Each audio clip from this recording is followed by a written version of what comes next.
Sa larangan ng pag-ibig, hindi sukatan kung sino ang nakauna o nakatikim sa'yo. Ang mahalaga ay yung tanggap niyo pareho ang isa't isa, na walang sumbatan at hindi na balik-balikan. Ang nakaraan para may damdamin lang na masaktan. Hindi din sukatan sa pag-ibig kung hiwalay ka at single parents ka. Ang mahalaga yung naging tapat ka sa kanya.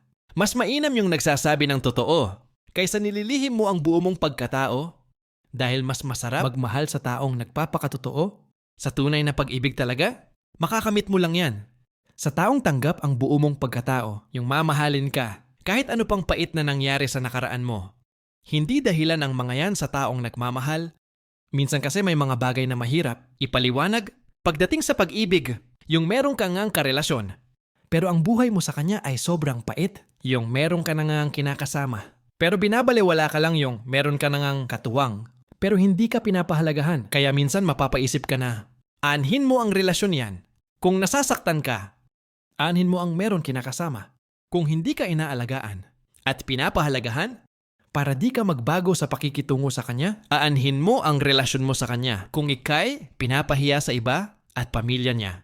Dahil ang pag-ibig, kung tunay kang nagmamahal at tunay mong minamahal, ang isang tao, handa mo siyang ipaglaban. At lagi kang nasa tabi niyang nakasuporta, nakalalay. Sa kanya, ikaw dapat ang unang nakakaintindi at nakakaunawa na kahit ano pang pagsubok niyong dalawa, sabay niyong harapin. Sapagkat mas masarap yung pareho kayong nagtutulungan para malagpasan ang hamon ng iyong buhay na magkasama. At yan ang patunay na walang makakahadlang na kahit sino pa sa pagmamahalan niyo sa Diyos.